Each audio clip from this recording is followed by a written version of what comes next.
Three, two, one. Oh. Ahoy!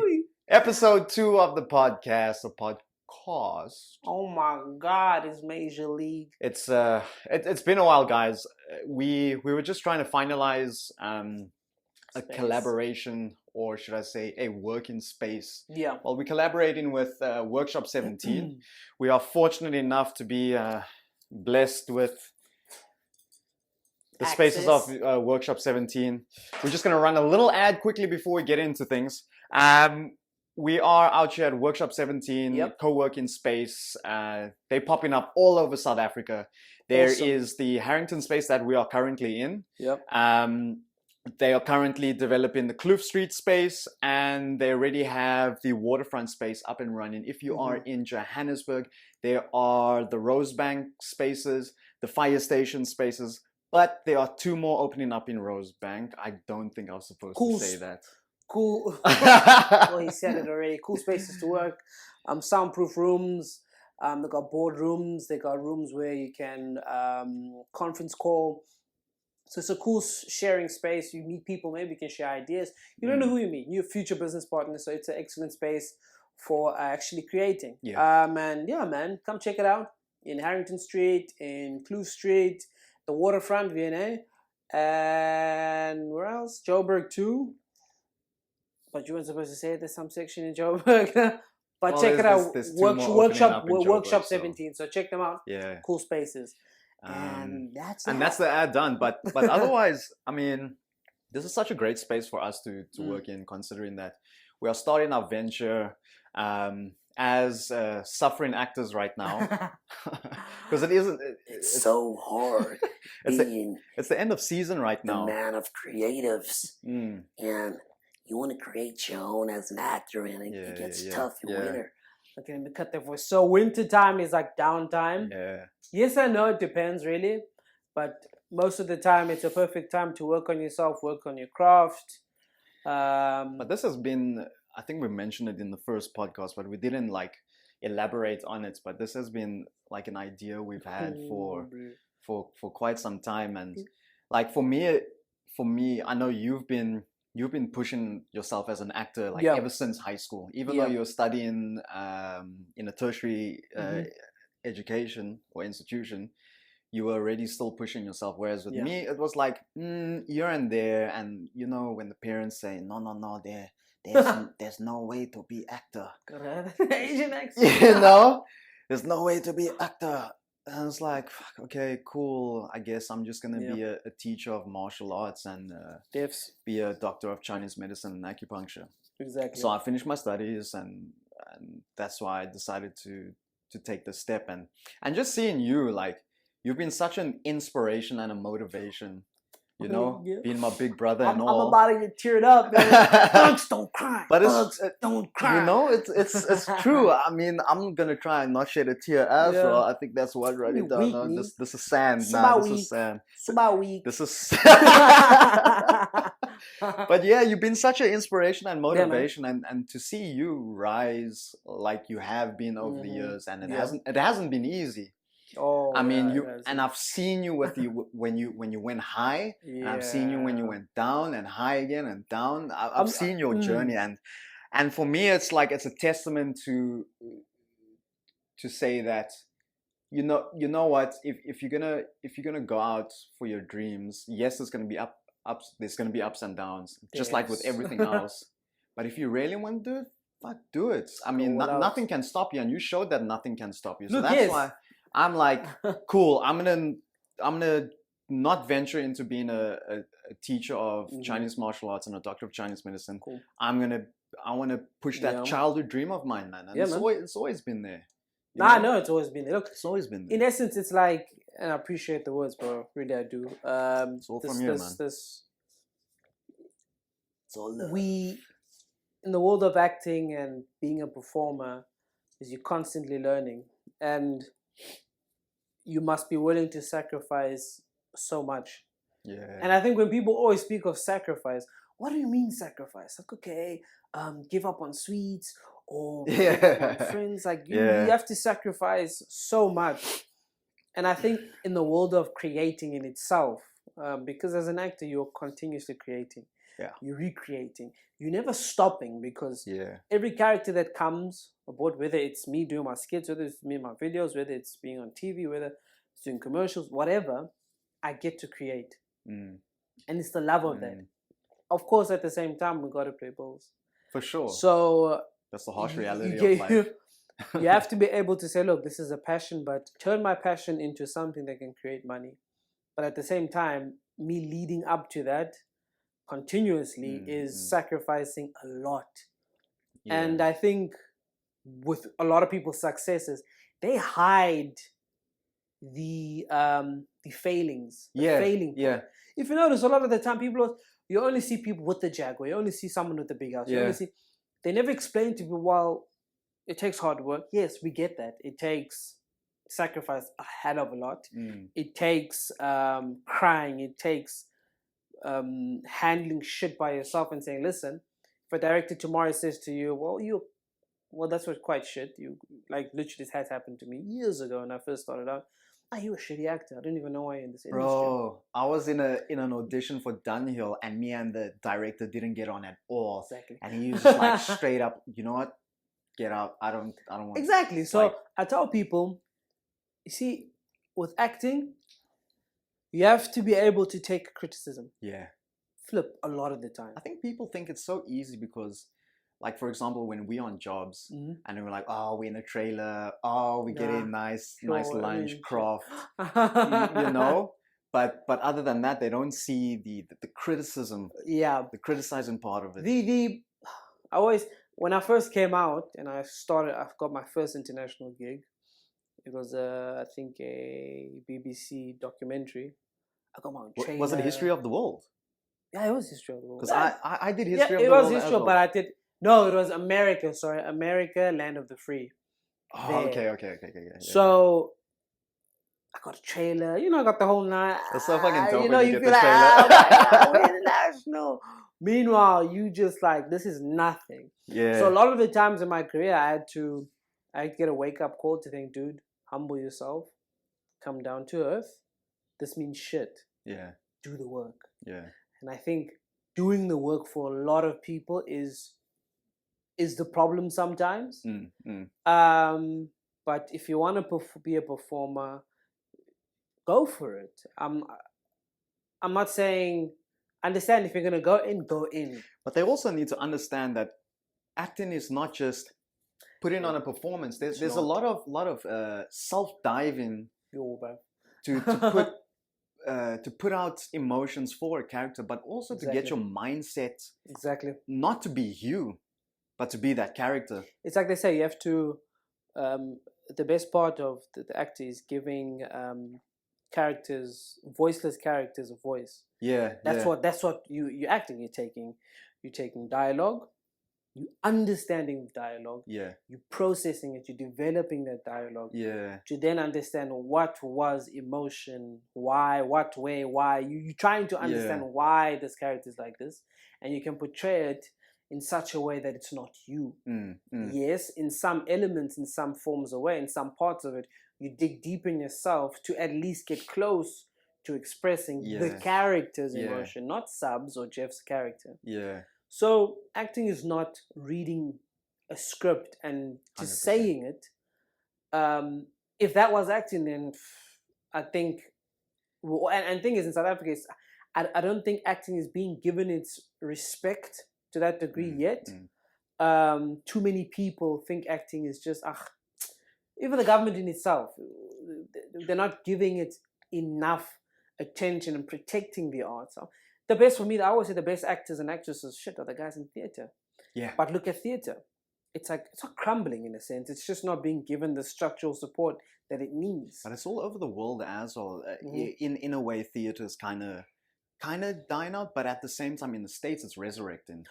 True. Because there's a lot of Hollywood stars that are going back to theater. But then again, if after you come off a Marvel movie, But this is you can't afford to just go onto the stage. But the thing is, it's prestige, and we have a lot of market theatre. All these places with the Artscape. We got the Fugard now. The Fugard Theatre. We've always had it. Ethel Fugard, exceptional place. But to a degree where it's been given the respect it deserves. A lot of actors and actresses are dying unknown, and only at their deathbeds people know, oh damn, look at their CV, it was so exceptional. So I truly believe, going back to the point where sacrifice comes in, understand when you want to be a performer, you want to perform, you have to sacrifice time, you have to sacrifice friends in some instances, you have to sacrifice the luxuries of life because you have to cut down on costs, because now I can't spend what I truly want to spend. So understand these things where you have to be selfish. And it's not going to be a momentous thing. It's going to continue happening. You have to be selfish first. And there's nothing wrong. I think a lot of people think if you're selfish, no, you have to be selfish. I was actually having a conversation with someone about the word selfish. Selfish, just like swear words. Exactly. It's in intention and context behind the word. I feel like selfish can be good and bad. Of course. Like selfish in a sense where you totally don't give a fuck about anyone and you do whatever you do knowing that you're harming someone. But then there's also selfish to the degree that you are explaining, where you just pulling back from certain things to give more to yourself. Exactly. To nurture yourself. Exactly. So people shouldn't confuse the word selfish. And it's vital to understand that, because I think we have generally growing up, the connotation of selfishness is, oh, you're thinking for yourself, you're sacrificing me because you just think, or you hurt, and it has this negative connotation to it. Versus, if someone says you have to love yourself first before you love anybody else, it's the truth. It's how the hell am I supposed to love you if I don't 100%. Understand the concept? Exactly. And more than anything, how am I supposed to develop myself or train my mind, train my body to do something if I'm not going to be selfish to a certain degree?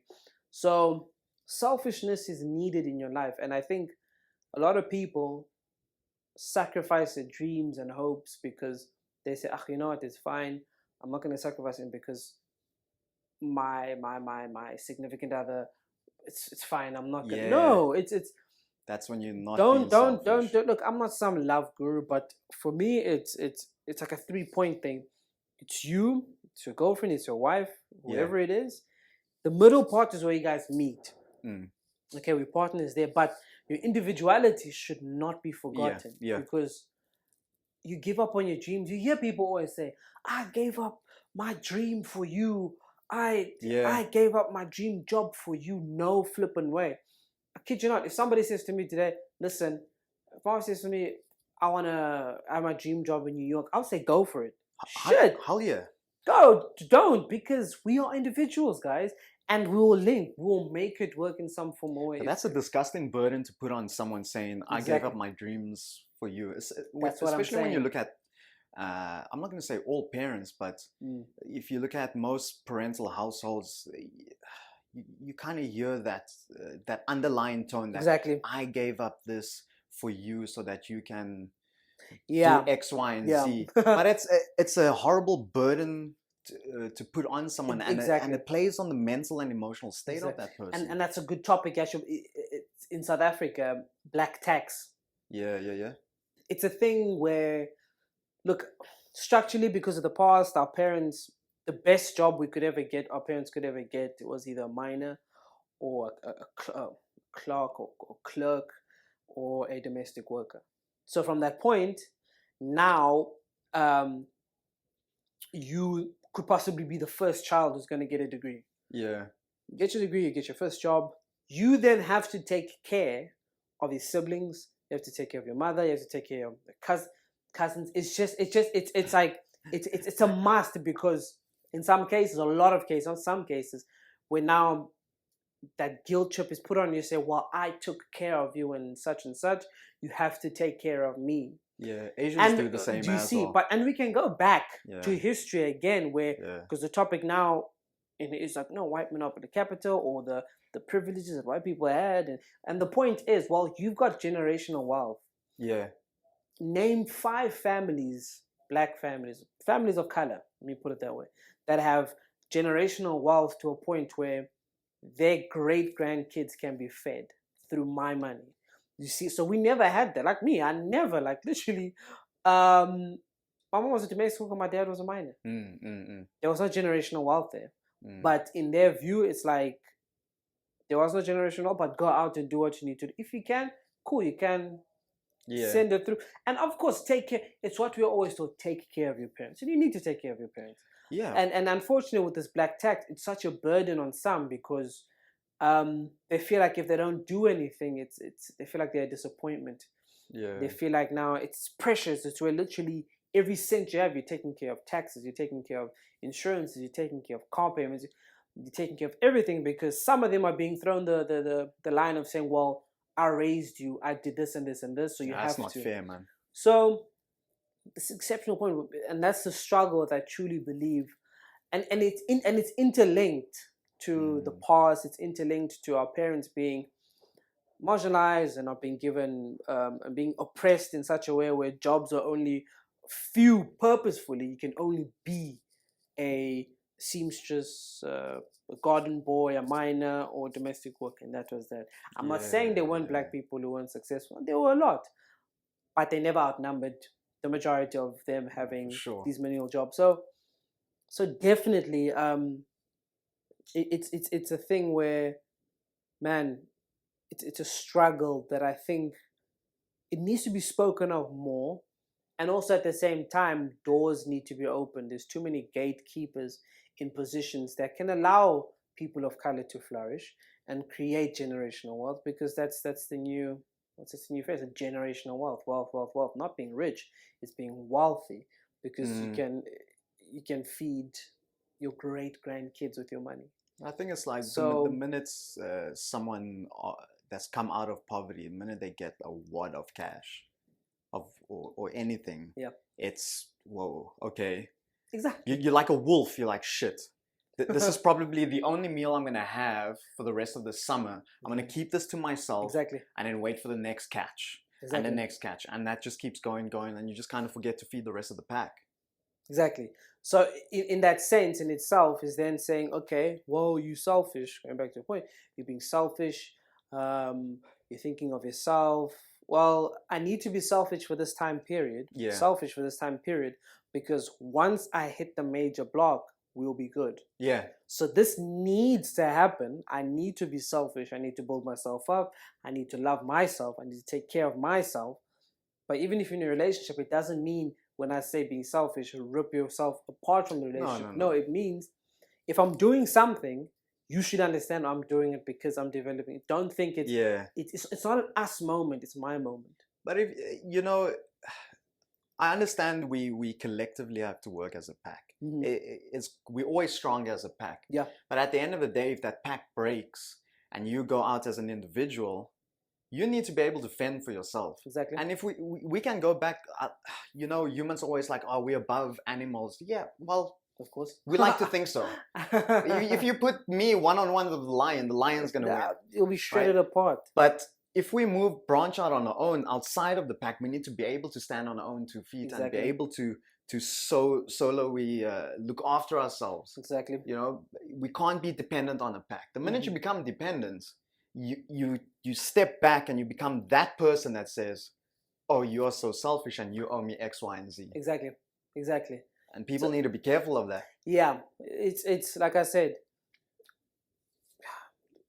generations of, we've got a way of putting it where you, certain groups have built their lineages or whatever, however you want to put it, through using other people. We can say slavery, we can say apartheid, and they've used it and they've capitalized on it. Now people celebrate that sometimes. Well, white people work very hard for their money, and we've built this such and such and such. Understood, you've worked hard, but off whose backs? Everyone works hard. We all work Everyone hard. works hard. Off whose backs? Yeah. What we're just trying to say is we need to create generational wealth, and for us to do that, people of color are getting educated. They are getting degrees. Yeah. They are getting doctorates, but they're staring at robots. because they're not being allowed to enter these spaces because there's a sense of fear. You'll find that Gerard is going to come from Matric, right? Because dad is the MD or whatever of the company. And Subs over here, who's been with the company for 7 years, is a marketing, and Gerard comes past him, he becomes an executive. I train Gerard. I train Gerard. Gerard then comes past me, he becomes an executive. He becomes my boss. And this has happened to a lot of people of color. So there needs to be a barrier needs to be broken to a point where it says, listen, it needs to start in the workplace, because we can complain about a lot of stuff on the outside, governmental stuff. Unfortunately, a government can implement a program that says companies need to follow this suit, like BEE, right? But companies can bypass that shit easily by just saying, okay, we'll just put one black person in this thing. Okay, we got our BEE certificate. There we're done. But people who with next to none experience are still going to bypass Tabo, who's the executive in this position because of BEE means, are just going to bypass. So if you really want to implement a program, you need to implement a program that proves that companies are transforming and in the executive positions, because still 80%, if I'm correct, y'all can correct me in the comments, but I don't know, it's 80% of all executive positions in the country are still predominantly white and male. I feel like it comes down to that whole thing comes down to a bit of maybe a racial and a cultural thing, because if I translate that to Chinese martial arts culture or the Chinese martial arts system, he can kick ass, by the way. For real. Anyway. Like, for example, in Chinese martial arts culture, the shifu or the master, he will never give all his techniques and secrets or pass down the full transmission of knowledge to say you for example, not because of your fucking color, it's because you're an outsider, gaijin. So say we studying under, say, my father, right? We're studying under my father. My father's not going to give everything to you, even though you are far superior to me in terms of technique, skill, discipline. Say you are the top dog, and I'm the runt, right? He's still not going to transfer it all to you because he wants an heir, of course, a successor. Makes sense. So even in the Chinese martial arts fraternity, it's still hard to break that barrier, and I feel like that translates into corporations as well. It's that same mentality. I think it's going to take them to I don't know, expand their minds in order for that to break, or maybe the next generation that gets put in that position, jump in Tabo, he's going to have to be woke enough to break that system. In a sense, and it's right then, and I guess also at the same time, people become defensive of their own ideas and their own property. So a business comes in and say, well, you can come into my company and tell me how I run things in my company. And this company has been successful throughout the apartheid era all the way through. So of course you're going to be comfortable using the same system. On the other hand, we can start businesses.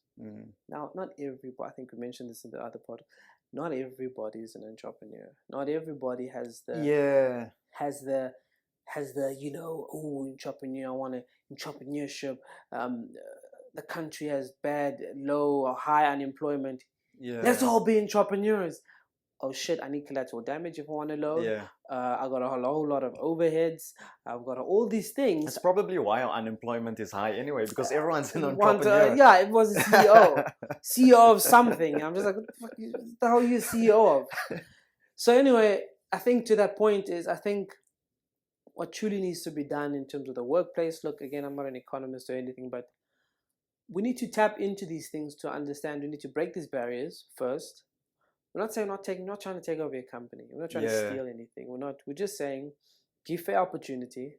If not, my guy, if you're in a top executive position, you push hard, you start your side hustle, you start your own company, you branch out. It's a reality. It's like there's a book I read, it's called The Capitalistic Nigger. I think about this Nigerian writer. You've mentioned that book to me a while back. It's called the Spider Doctrine, right? So if you notice, Ethiopians are in our country. You got Ethiopians, you got Somalians, you got Nigerians. But mostly the guys that use this are the Ethiopians and Somalians. Where basically, the first Somalian will arrive. He'll open up a shop. Open up a shop. 2-3 years down the line, okay, the shop's cool. He brings his cousin in from Ethiopia. He gives him that shop to take care of. He then moves to another location to open up another one. So you see the spider web starts. Then he moves on again. He does the same. He brings another cousin, another family member, brings the cousin there. He takes care of this. So now he's got 3 shops. So he starts like this web, this interlinking web of China. That's why if you notice on all the corner stores, Ethiopians or Somalians. Everywhere. And I'm not going to bash their hustle. That's a flippin' hustle. They capitalize on something everybody's not doing. That our corner store, they didn't capitalize on it. So, same thing that's happening in New York with the taxis, the yellow cabs. The Indians own it.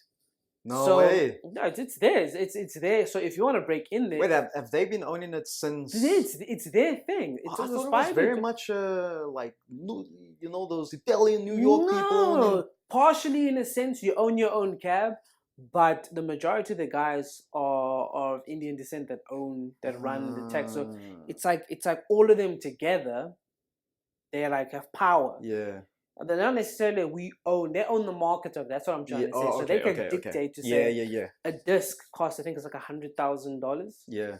Just for like the disc to be part of it. So they've owned the power. They run it. It's like the mafia back in the day in New York. They owned the unions. They were part of the unions. They were part of the construction. So they had power. I don't know if they still do. They probably still do. So for us, we need to find. And I think we've already found it, but we've been too lenient and looking towards assistance from the government. And every single time the government just, literally like screws everybody over. No, and it goes to the fact of to the point you say with the pack, you become so independent on the pack where it's like, I want this house, I want this from the government. Yeah, we've become to a point where we can't be self-sufficient. Yeah, not everybody. I'm not saying everybody. Majority can, but. We can to a degree. Yeah, to a degree we can. But what's literally stopping is the market. It's being in a position in the workplace in the one position for like 12 years and not being given the promotion.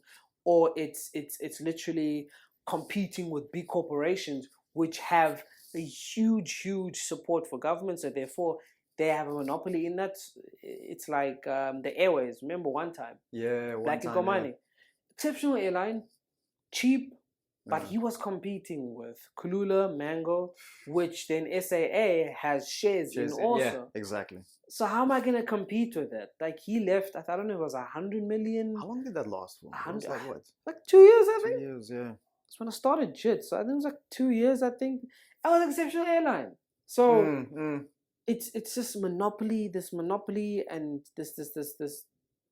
It's not, we're not creating a free market. That's what I was trying to say. There's no free market in South Africa. It's controlled by a bunch who want to keep it that way. It's not. We say it's a free market, but it's not. Yeah. So if you want people to create, because what I love about South Africa is we are so exceptionally creative. Hands down. We are creative, but that creativity is not being given a chance to flourish because the people that are monopoly in that are just buying that creative. Listen. Come work for me. Yeah.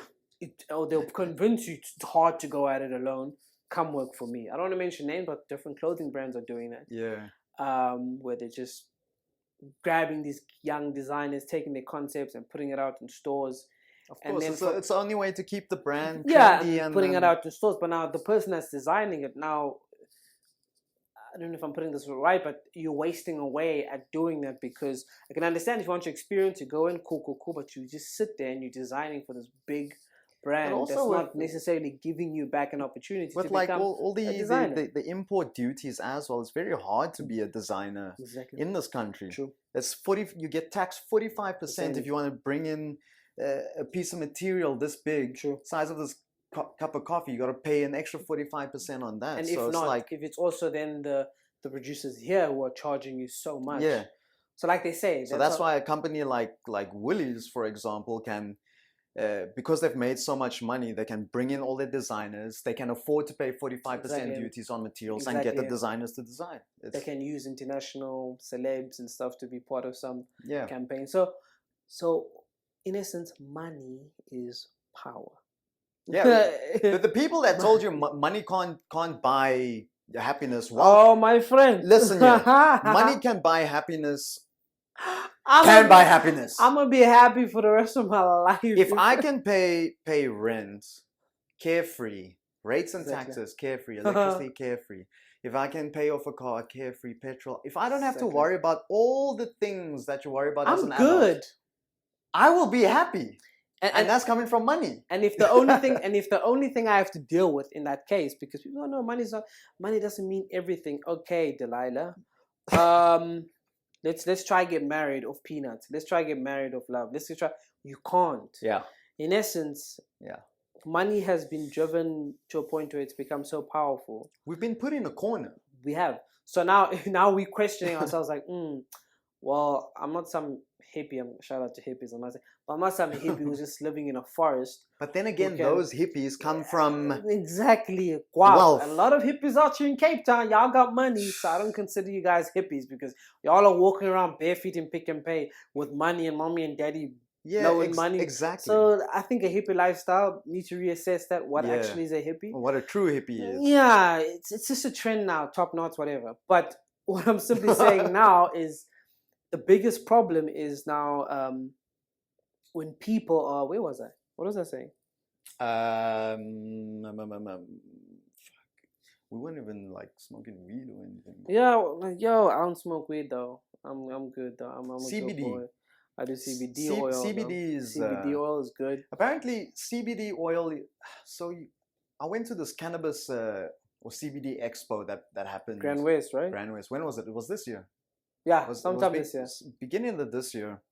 And some guy was saying, our products are much better, of course, obviously, because we have 1% THC in it. Because CBD as a chemical alone cannot activate without a small percentage of THC. Whether I believe that, no, I honestly don't know. Yeah, I honestly don't know. But CBD is some good stuff. It's actually been helping me with like, should I say, inflammation?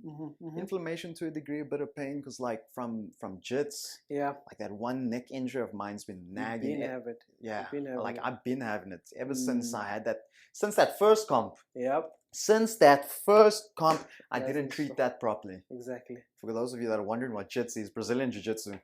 BJJ, not BJ. BJJ. Don't forget BJJ. We ain't doing BJs in here. You gotta remember the second J. So Brazilian Jiu-Jitsu.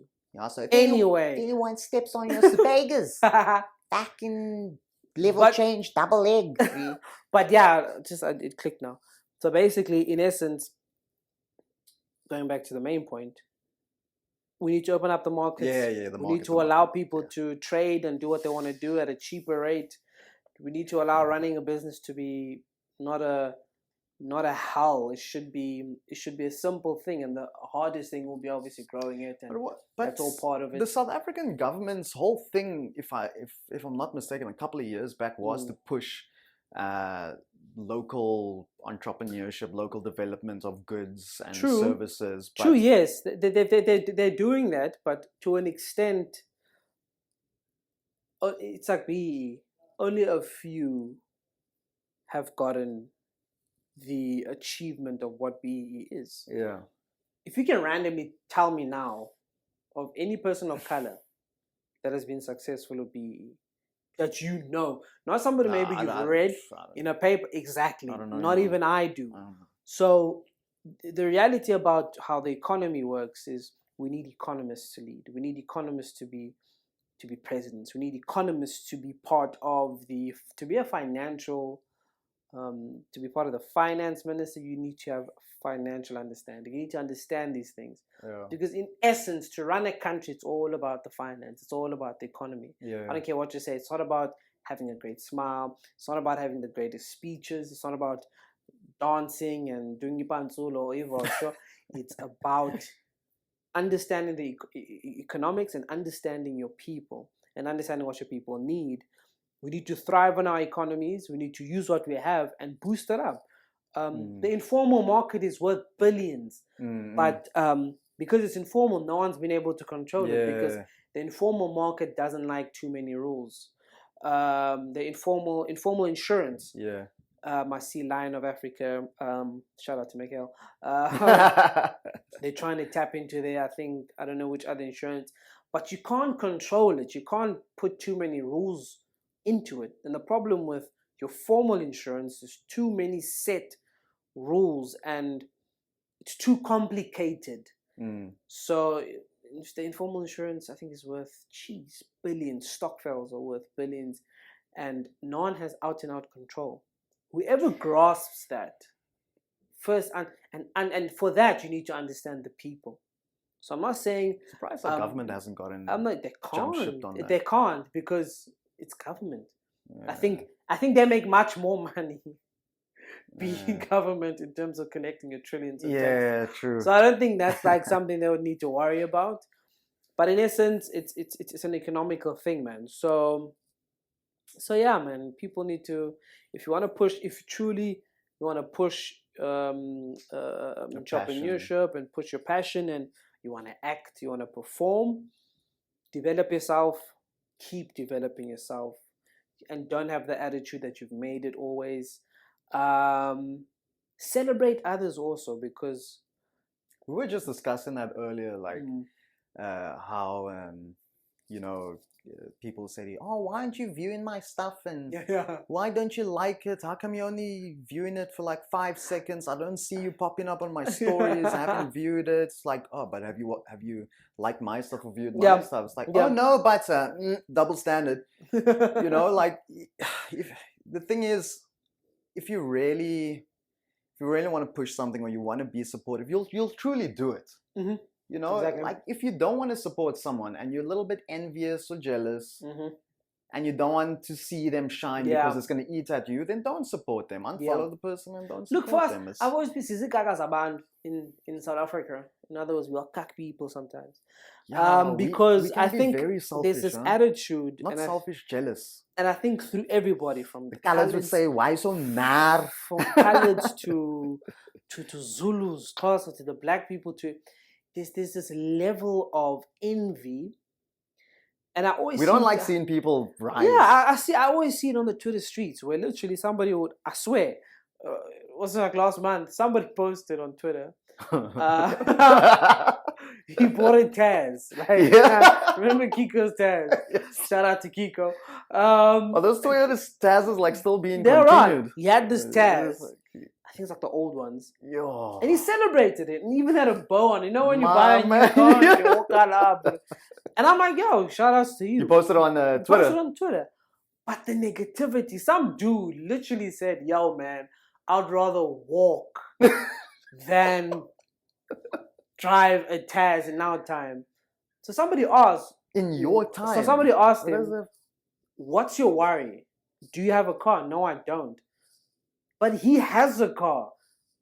"Oh, how is that?" It's like, no, because, people are going to laugh at me. And this is our problem with our generation right now, is because we're comparing too much. Where it's like, I always tell people, celebrate your victories no matter how small it is. Because it's like American football and gridiron. Every inch flipping counts. And celebrate that shit, because damn it, are you happy with what you did? I'm flipping happy about it. And if you want to celebrate it, it's your right to celebrate. And if you post about it, you post about it. So it's all nice to see people say, "Yo, congrats. You're going to get bigger and better things. You're going to get bigger cars and bigger houses." Cool.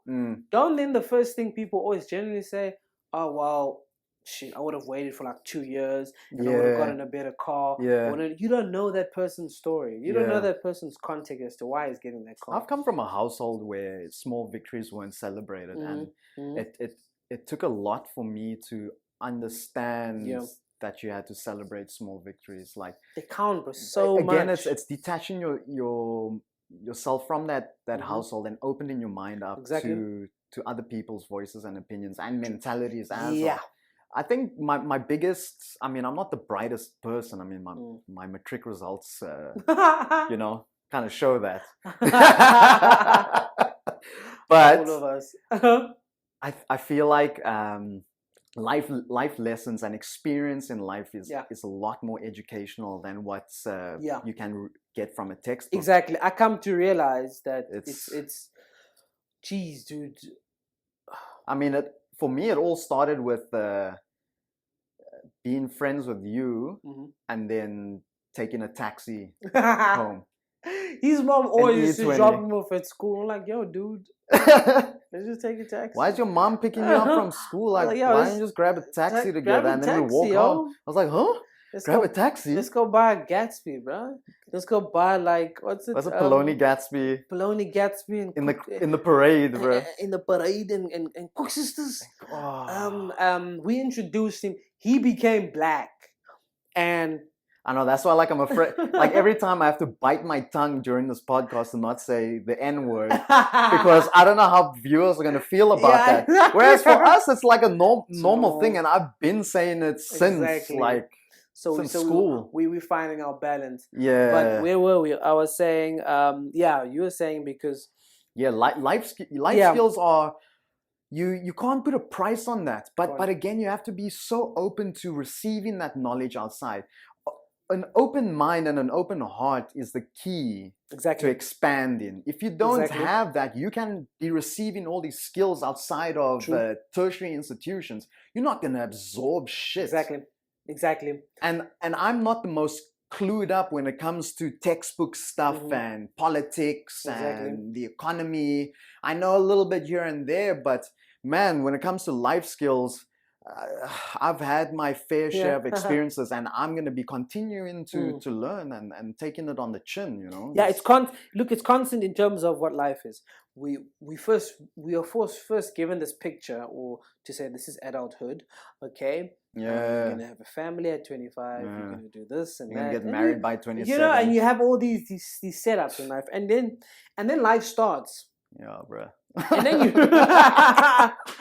And then you start like, you know. I'm sure a lot of people listening to this are going to be like, and then the minute you said when life started, they were like, yeah, bruh. You thought life started because mom and dad always got you covered. Like, yeah, you covered, I got bills. And when you're in high school, you're like, I can't wait to fucking get out of this household and be my own fucking person. I'm going to show you guys. I'm sick and tired. I'm sick and tired. And then and do you know what the thing is? When our parents always repeat something to us and say, just wait for the day you pay for your own stuff. No! And I always used to throw that away. I was like, just wait for your pay. And I was like, mom, relax. I'm going to be good. And then both started having, I was like, oh, shit. Yeah. And I told my mom, you were right, mom. You know, adulting is adulting, guys. So I truly think life in itself, when you got and guys, random disclaimer, I'm not a psychologist, we're not psychologists, we're not psychologists, we're not doctors, we're not politicians. We have what we have in our heads, understanding to it. Shit. And that's life. And I think life in itself, when you address it, I say, going back to the point of saying every inch counts, every victory, everything you do, don't look at it as it's something, it's like, it's mundane, it's stupid. No, it's a step to something. Don't and audit yourself to a point where every time you take a step, understand your surrounding and understand what your strength, what your weakness is. Because now, sometimes you're going to try to understand life through somebody else's view. Yeah. And we should take it as if we cars. Yeah. With a car, you don't just take a BMW part and you put it in a Mazda part. You do, but you have to fuse it. And when you fuse it, it only works to a certain degree. Yeah. And then you're like, it doesn't sound right now. So don't get to the point where it doesn't sound right. Okay, you fuse the part. Now you can get the actual original part, take the fused part out, you put the original part in, then you function better. But you remember how the functioning of that fused part worked. And then you make it your own. Yeah. Because we copy too much. We very compare too much. We without understanding that other person's context. Yeah. And now with our life, we in our generation, we want everything quick. We want everything now. We think Mark Zuckerberg was a billionaire overnight, which he wasn't. No. Because these movies now are starting to show it wasn't overnight. It was a long time, and then 2 years later, after 15 years, then it boomed. Yeah. So I think with life, be patient. But no one really talks about, well, up until this point, years ago, no one really talked about the process. Yeah. I mean, there was there's a big should I say uprising in terms of Asian actors in the States.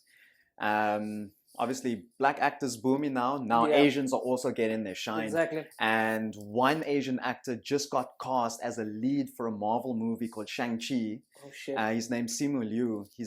I think he's the first Marvel lead as an Asian. And there's a big cheer for that, and it's fucking amazing to see. Exactly. Man. And you think about it. How long did it take? It took a long time. And, And he actually posted, that's where I was going. He actually posted on his Instagram before that.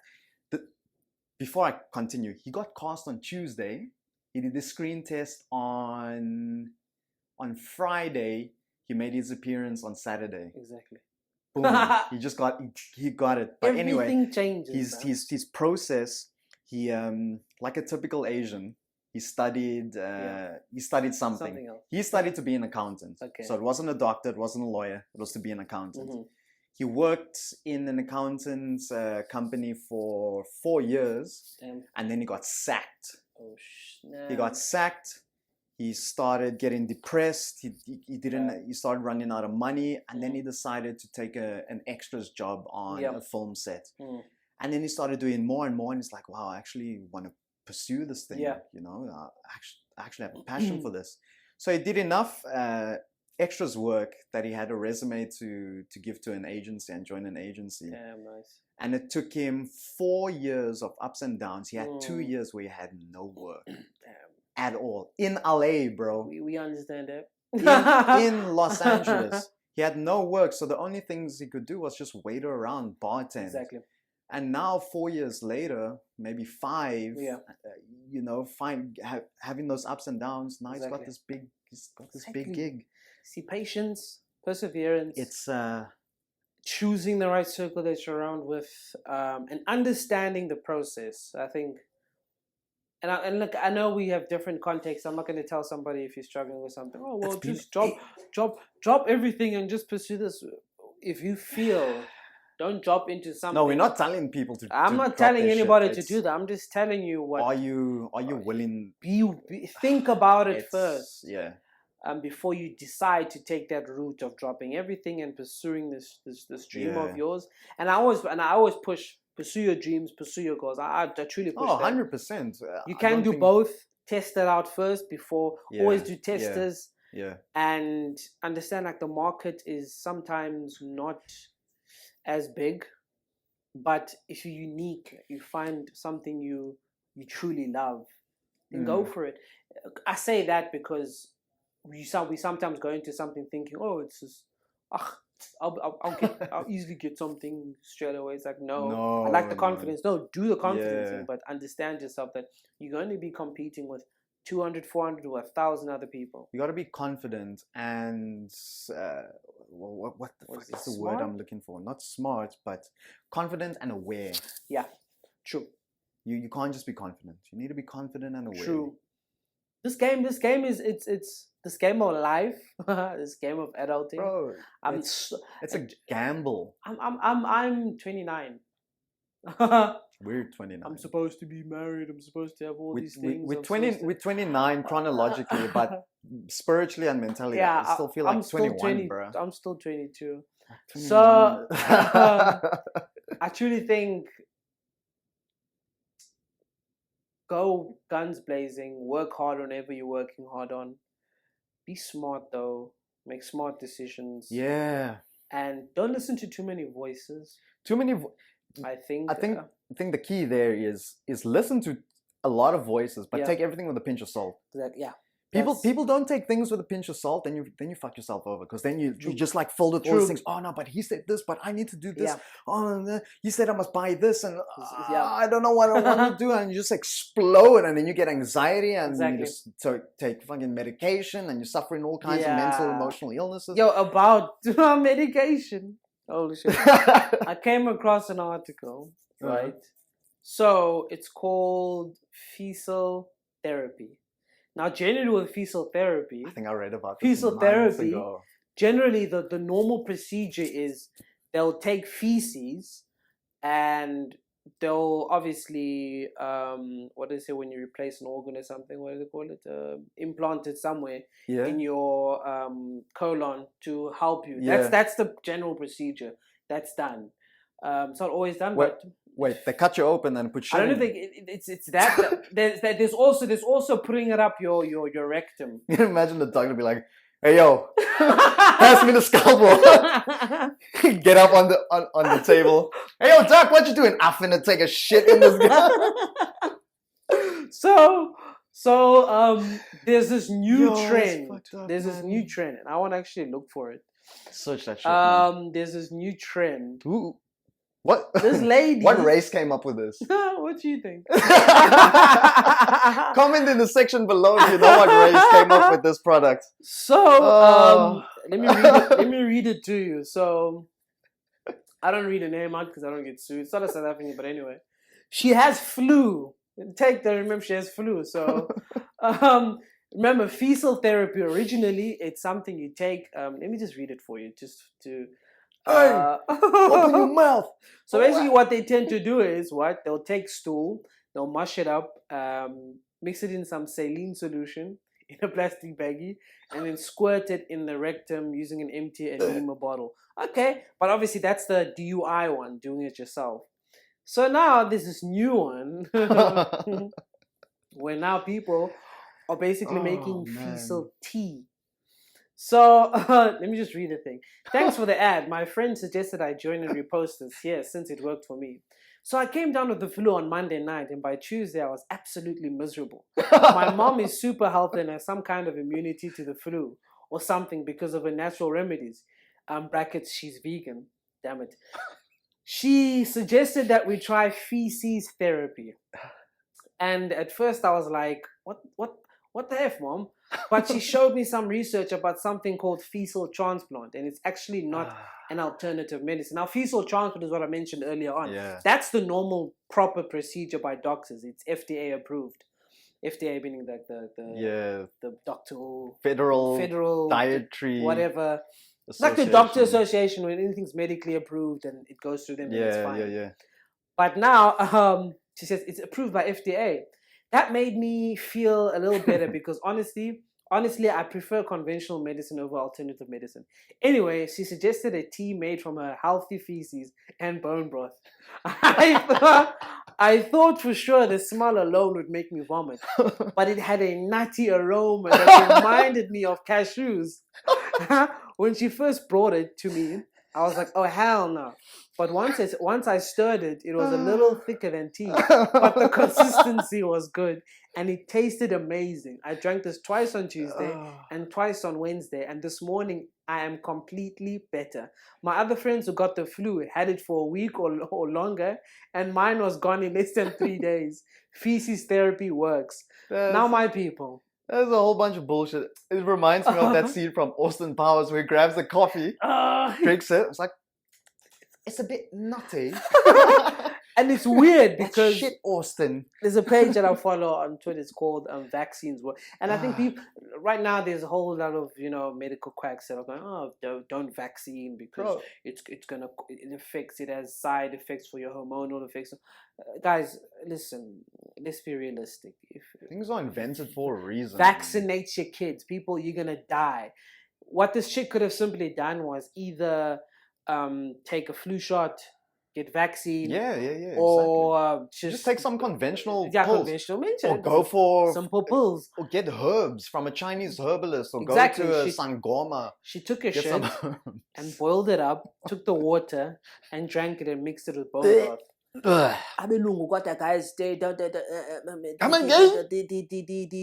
The Caucasians sometimes guys, come on, they take it too far. So this page says PSA, don't eat or drink your own feces or anyone's feces for that matter. Fecal therapy is done via colonoscopy. I'm not a doctor. Colonoscopy. You're not a doctor? I'm not. Or nasal duodenal duodenal tube. A duodenal Bro, tube? it's when they take the Up and then they, clap it in. Yes. ah, Not by boiling fucking and killing all the puke. bacteria, then drinking it. Yeah. Wait, did they say boiling kills the bacteria? No. See, that what they're saying is, not by boiling and killing all the bacteria, then drinking it. Because obviously the boiling part, they're killing off the bacteria and then drinking it. Guys, common sense is not common, guys. Speaking of shit ingestion, the surfers out here in Cape Town. I love this. Oh, bro. So you know how sewage runs into the ocean? It runs into the ocean. I was actually, who was I talking? I was asking someone like, doesn't our toilet water go through a power plant? It does. It does. I don't know. There's a pipe somewhere. I don't know if it was here that I saw it. Those feces was running out. But there's those sewer pipes that are always running out into the oceans by the promenade, and all the surfers out there. So there was an article that I read of the surfers contracting a antibiotic resistant E. coli in their system. Ooh. So if they get ill, they're fucked. They can't take an antibiotic because it's resistant now. So in essence, they've been drinking shit. They've been drinking shit, bro. Yo, dude, let's hit the big wave. Open your mouth there, buddy. Shout out to all the surfers. Bro, we can make a ton of money just by taking shits in people's mouths, bro. Curing them of flu.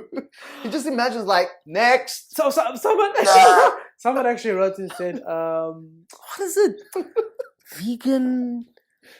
Oh, flip, I forgot it now. Fuck, it was so perfect. It's the funniest, bro. It was so perfect. Guys, come on. Shit talk is like the funniest topic. Let's be real. I love be real. Seeing fart pranks. I like seeing pranks of of the guy with the camera that goes under the stall and asks for toilet paper, and he's got Nutella on his hand and he grabs it. Oh my god, guys! Porra caralho!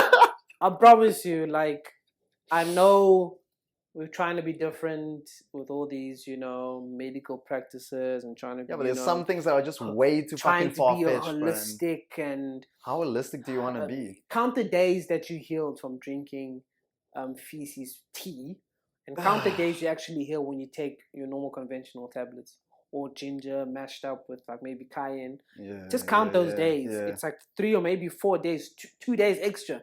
That ain't gonna kill you, but you choose to drink feces, which has a higher chance of maybe you didn't boil it properly, and, bro, just in essence, just drinking your own. And if that person is not like clean, and I'm talking about like viruses and sexual diseases, human shit. You can contract something a hell of a lot.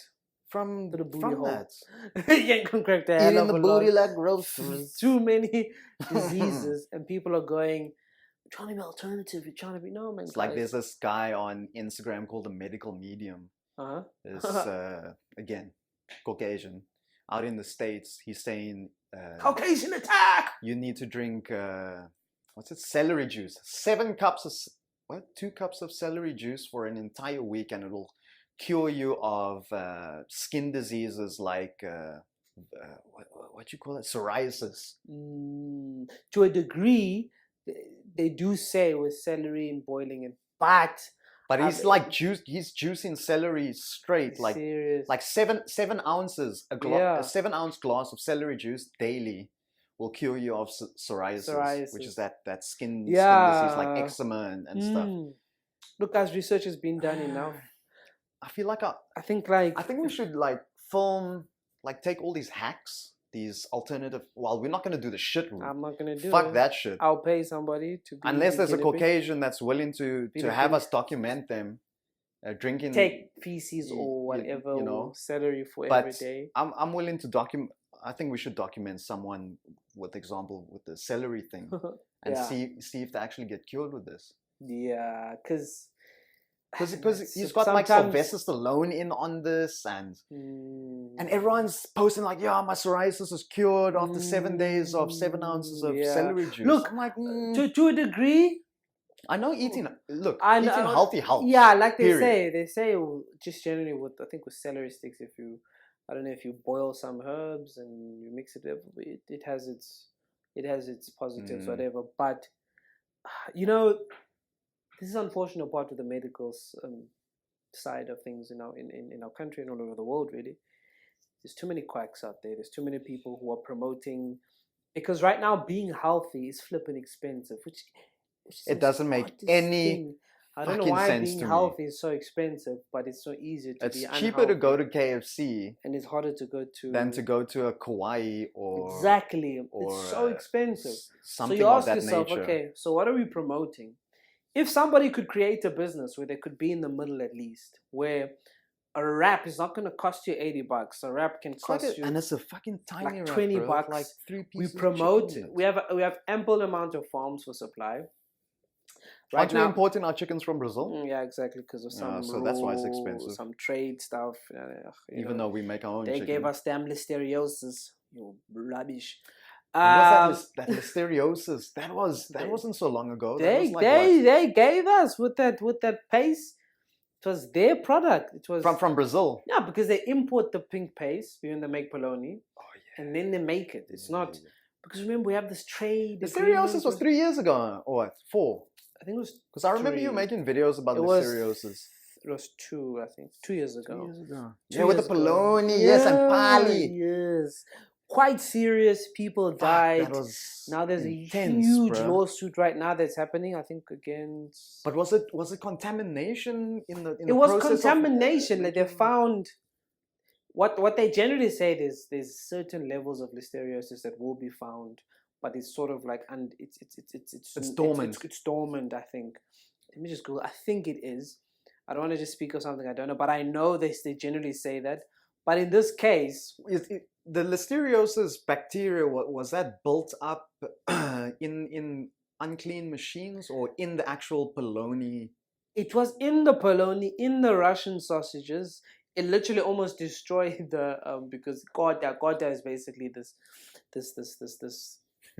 famous street food up north where it's like the thick pieces of bread, you chop it, and then there's like Russian, there's eggs, there's chips, there's polony. So it was just listeriosis on top of listeriosis. And that's like a 20 rand meal right there as well. And then you put cheap. And then you put another in it. It's an amazing meal. And it was just like a bite of listeriosis.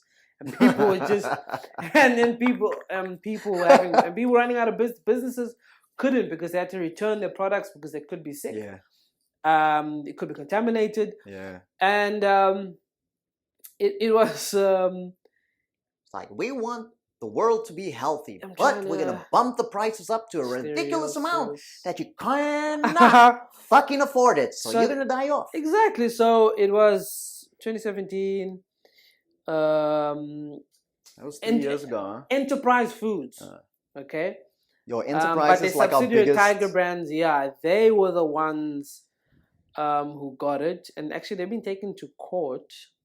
I don't know what the amount is, and it's considered this was the world's worst listeriosis outbreak. So it's happened to us before.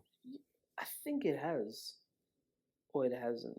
I don't know, but mostly it affected the polony, and that pink paste is what we get from Brazil. So I don't know if it was unchecked. I don't know if it was, but they found listeriosis when they went to do tests in the plants. So the pink paste we've been manufacturing ourselves before. No, I just think generally it's cheaper to get it. I don't know because I read an article a while back.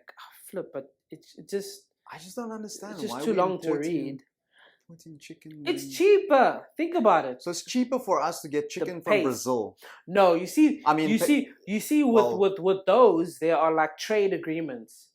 It's like, you buy chicken from my country, I'll buy this from your country.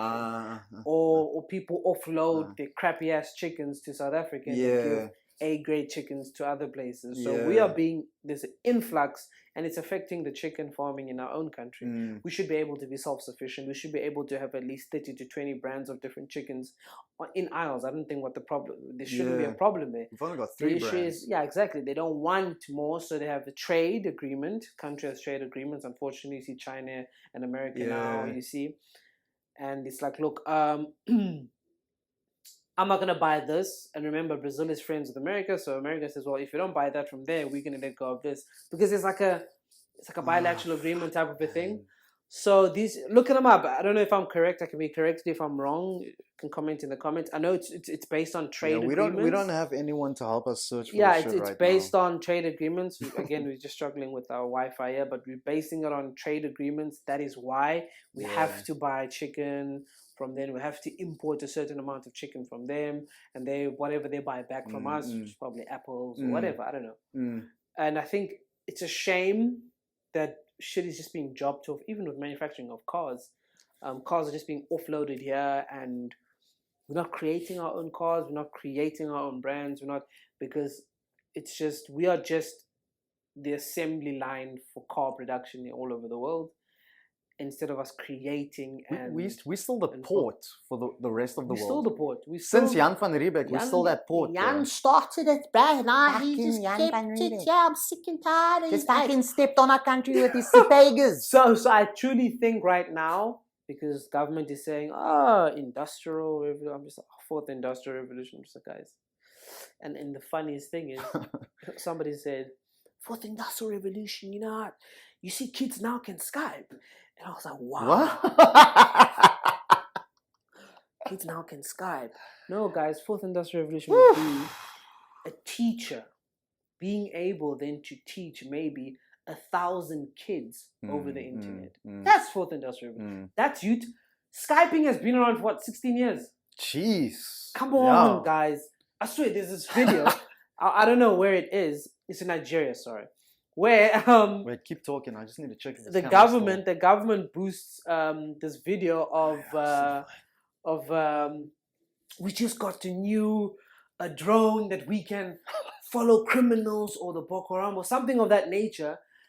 I honestly thought at first when I opened the video, I thought it was going to be this huge drone, like the drones that America drops bombs in the Middle East. It's a DJI drone. It's those small ass drones that you find that you can buy for like $1,000 here at the waterfront. Buy it off Wish for and like these $10. Military soldiers in Nigeria standing up, and they're like, "Yeah, we're gonna." Like, my guy, who you trying to? Hello, 2017. Yes. Do you know what I mean? So I think just generally in Africa, we and that in itself, the fourth industrial revolution, is a negative for South Africa. And let me explain why I truly believe so. A lot of people can agree with me with this. We are too far behind, right, with a lot of things. Kids are still falling in pit latrines. Yeah. They don't have toilets. They don't have roofing.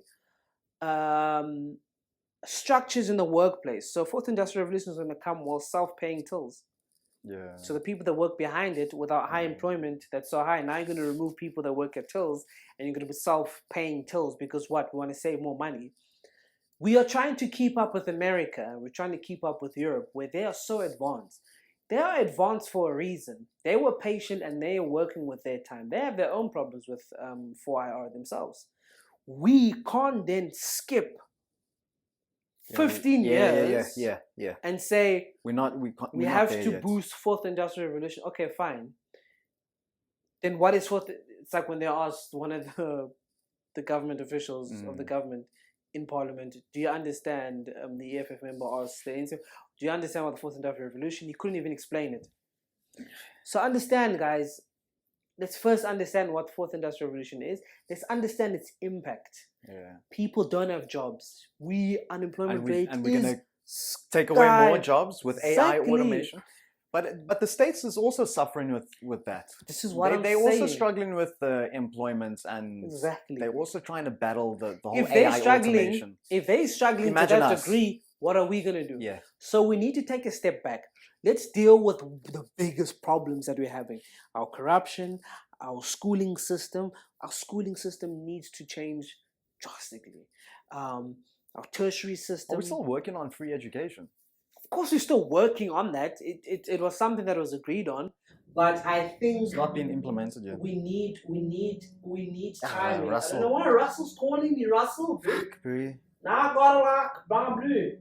Yeah, he said 4:00. Wait, Russ. Is your thing still recording now? It has to. Oh crap! It's not. Always got it, dude. Wait, don't just call him there and tell him it's fine. Let me be close there. That's what happens when you podcast on a budget. Do you know what I mean, Alex? Slack. Russ, bro. Listen, bro, I'm here at Workshop 17 in Harrington Street. We're just finishing off our podcast here, bruh. Yeah, my bro. So listen, I don't know if you want to come through here, because I got my ride, and then we can go up together. Stick out while we finish up our podcast. Yeah, we'll finish up and then So at Harrington Street though. Cool, bruh. Salute. Later. So anyway. Just clap your voice record on. Can I continue? It has to continue. Yeah, it has to continue. Resume. So, why is it resuming there? Eh? Wait, man. No. Oh, fuck. Fuck. No, it can't be. Replace. No. Now, if I say done, what does that mean? I'm gonna take a chance and say done, because if I press replace, this is gonna replace that. Yeah. Done. Oh, okay, no. But it's not gonna continue, so it stopped there. It's fine. Just do a new one and then. And you'll just add on that. Yeah. Fuck, bro. No, it's here. Okay. Oh, okay. Hey. I'm sorry. You just saw, because we just had a recording problem. Like I told you, we're working with different equipment. Yeah, so basically we just take an iPhone, voice record, layer it, and then we find. Yeah. We don't have fancy We'll get there. We'll get there. Shit. So yeah, I think on that note. Wait. What were we? Fuck, Russell. What was I saying? I was speaking about fourth industrial revolution. No. I said, are we working on the free education? Yes. That is. It is being implemented. No, that's still a factor. It's still, of course, it's being implemented where they're choosing now those who really need it. Yeah. When it comes to NSFAS in itself, giving off money, and so they're selecting those who truly need free education. So it's not necessarily everybody. So remember, it was rushed. Yeah. Because the government is under pressure. So they had to make. Zuma said free education, and we are going to. And then everyone got free education, and now Cyril Ramaphosa is left with this heavy crux of a thing he has to sort out, but it's being implemented. And basically, man, it's Just to touch on some trending topics, new 007 is a female. How do you feel about that? Because my honest opinion is, I don't think the new 007 should be a woman, because, not that she's a woman, it's because 007 is a womanizer. Exactly. A chauvinistic pig, and he needs to stay being that guy. Here's the thing. Funny, I had this discussion earlier with Rich. For how long have we known 007 to do what he does to women, to be a womanizer, to just be James Bond? He's that dick we want to watch. Yes. So now that you're going to put a woman into it, I don't know. You breaking and I guess things have to be broken. I think they're just doing it to get fucking clout. That's all they're doing. and I think some things, guys. Let's be real. It's no one here is being my masculinity or I'm being a chauvinistic pig or whatever. No, I'm not. I'm just simply saying it's 007. Yeah, for a that's reason. who he's supposed to be. That's him. Now you're gonna watch a woman do it, and I'm not saying it could be great. It could be a great movie. But just don't call it 007. Call it something else. 006. Because then. Jessica Bonds. I don't know. I really truly expected maybe it was going to be Idris Elba. I wanted it to be Idris Elba. That guy, would have made sense. He is no homo, but he is the sexiest guy, and the voice. It would have made sense. He just make women's panties drop by saying. And his English. This is Bond, James Bond. And his English. So he would have brought that African feel to it. That's what we all wanted, it would have been cool. Now you bring a woman into it because, well, let's keep up. I mean, the female Ghostbusters was a dud. that bombed. And I'm all for it, but it bombed. It wasn't entertaining at all. It wasn't. And not because I expected when I watched it, I saw the men. No, I didn't. No. Because I really took my mind out of that. Even with MIB, Men in Black, but now they had the mixture. Yeah, we watched that one weekend. That was fun. And understandably, it was okay. Because MIB understandably has a man and a woman in the structures anyway, so that was fine. But when you're going to look at we wanted Tommy Lee Jones and Will Smith in the new Men. Yeah, that would have been I wanted them to make an appearance at least. Yeah. But it was just like dope. Chris Hemsworth and that dime piece of a woman. Yeah, so I kind of think now it's just... I think now people are forcing themselves to do things because they're chasing clout. You don't need to. I feel like it is very much that you way. don't need to. Just shoot. Yeah. But I love the diversity though. Yes, but that's what I was Which getting. makes it better for us as actors. I was getting to the point where it's like, as much as I'm saying clout chasing, I want to still say, well, inclusivity is what's happening with James Bond. They're trying to be inclusive, but inclusive to what degree? Yeah. To take a brand and then say, okay, we want to do this instead. Yeah. To promote that women can also be double agents.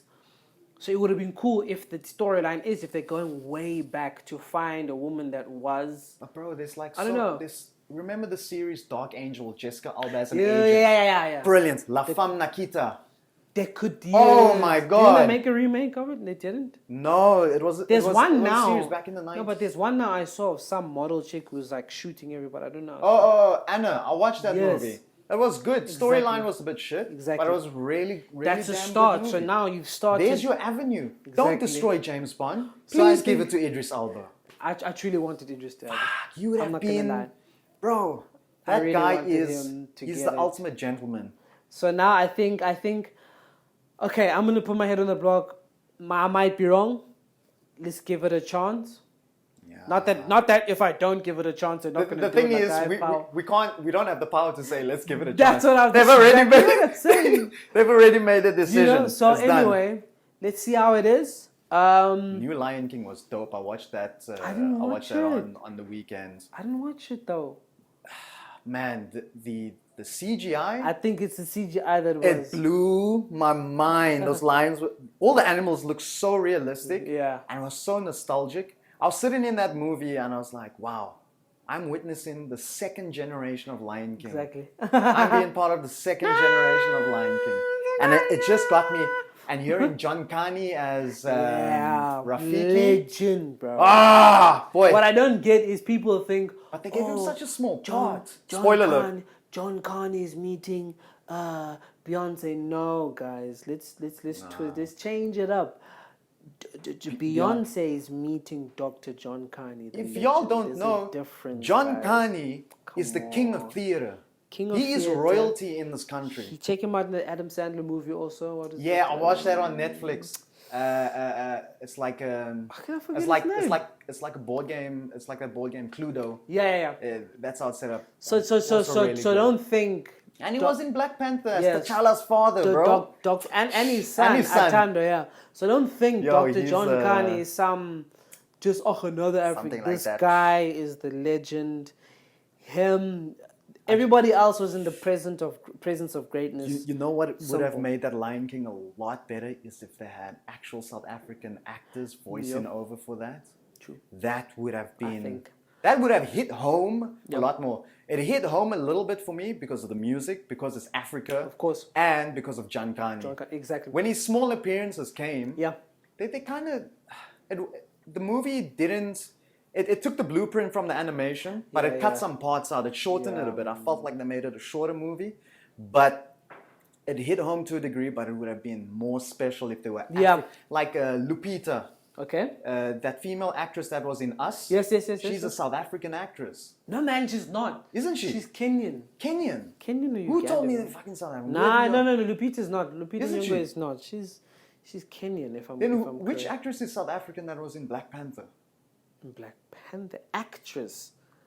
I don't know what an actress is, but I know. Probably not. I know Atando. But even if it was John Lupita Kani, not being South African, she's still African. She's African, yeah. It would have been nice to have more people like that. Yeah. And hearing our accents to bring that thing, that African taste. But it's Hollywood, bro. But I guess we got to end it there. Yeah, guys. Again, episode 2. Bro, second episode, another rush podcast because of fucking Russell. What was the last reason? I think the calls last are always... reason was your mother. My mom. And now it's Russell. I think calls are like the trigger point to say, well, that's the end, buddy. Let's wrap it up. But guys, I hope you enjoyed it. Episode 2, Episode done 2. and dusted. Like we always say, we're growing. We're getting bigger. Shout out to Workshop 17 again. Yeah. Check them out. Harrington Street, Clue Street, Waterfront, V&A. For all creators looking to create, collaborate. This is the start for us in this workspace. Yeah. It'll be nice to bump into a few of you creators out there and collab. Drop us a mail if you want to collab with us on our podcast and have a chat. Yeah. Drop us, or we might contact you guys. We don't look. This is not just about us. It's about us. Just guys coming, sitting on the couch, not a casting couch. Coming, sitting on the couch. Having a conversation, conversation, no holds bar. If you feel offended, that's cool. Comment below why. We have a conversation about it. Don't be a dick about life. At the end of the day, we're just normal human beings. Exactly.